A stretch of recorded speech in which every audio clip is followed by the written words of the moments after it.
Michael, you've had a few more days now after the Swindon Town game to look back even more on the footage and to review the game. Do you have similar feelings now to what you did after the full-time whistle?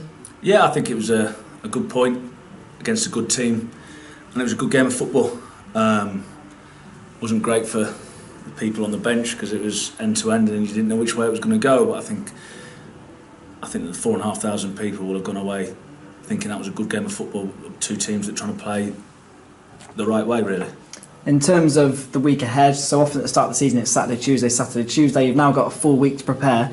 Is that a big thing for you, having that full time on the training ground, and especially as our opponents this weekend are in action this evening themselves? Well, the lads got Monday off just because that was the sixth game in 21 days, so they came thick and fast. So we wouldn't have done a lot on Monday anyway, because the lads that started the game would have probably been on the grass for about 30 minutes. So I think psychologically you just need the break.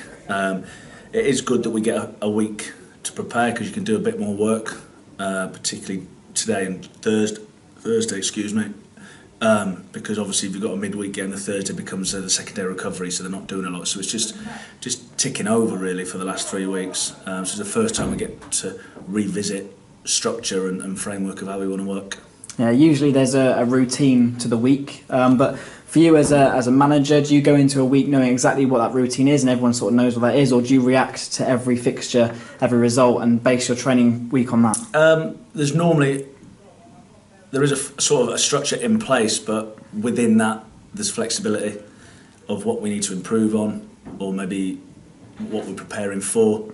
So we might be playing against a 4-3-3 one week and completely a 3-5-2 the week after. So just little tweaks of starting positions, and then things that we're constantly trying to get better at. So something we're working on quite hard at the minute is crossing from deeper areas of the pitch, a bit like the second goal really. So, and even the first goal came from a cross, which was level with the 18-yard box. So that's something we're working on at the minute. So it gives you an opportunity to do those sorts of things.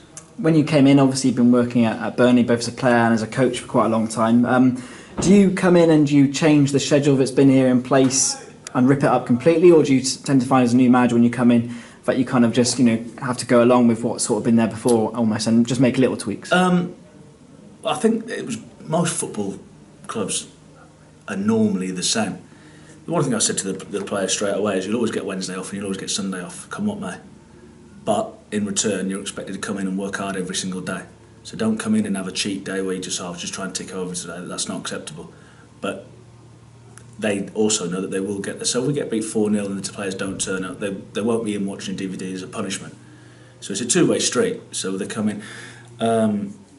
So the structure is similar. This year we train 30 minutes later. We train at 11 o'clock instead of 10:30. That's just so the staff can get in, and sometimes it's a little bit hurried. You want the sessions to be planned out and structured properly and set up when the players walk out. And other than that, I think it's fairly similar. Yeah, in terms of the team at the moment, Luke Varney went off at half-time with a slight niggle on his hamstring. Any update on him so far? I think Red should be a couple of weeks, I think. He actually felt it scoring the goal. And he did exactly the right thing with the muscle tear. You're never going to run through it. You're only ever going to make it worse. And he's old enough to realise that. So hopefully it'll only be a couple of weeks. Yeah, we know the home form is outstanding. It's the away form that sometimes has had a few question marks of late. Some of the players recently have been saying that people shouldn't get as obsessed with it, perhaps as some do. Do you think that's a fair comment, and that actually is just what it is? We've played 2 away games, we've drawn 1, and we've lost 1. And the one that we lost, I didn't think we particularly deserved to lose the game. So, bigger picture, you can make stats work any which way you want. We don't get carried away with the home form. The home form means we know what we need to do. You need to roll your sleeves up and deliver a performance, home or away. Now, we do need to get more. If we're going to improve on where we were last year, we're going to have to improve our away form. That is a fact. But becoming obsessed with it, you know what you've got to do to win it. You might need a little bit of luck to go your way. You might need a referee decision sometimes to change that sort of momentum in the wrong way. But we'll be looking forward to Saturday and just trying to get a win. Yeah, and overall, obviously a few games into the season now, are you quite pleased with how things have gone so far? It's been an alright start. I think 8 points from 5 games is not a bad return. Like I said, I probably feel that we're maybe one short of what we deserve to be. I think we could have had one more point, but every team will say the same thing. So overall, it's a better start than what we had last year. So that's a start, but that's all it is. As a group, we've said we'll review where we are after 6 games. So obviously, clearly, 11 points from 6 games is an excellent return. 8 from 6 isn't quite so good. So, but it's a start. It's a foundation to hopefully try and build on.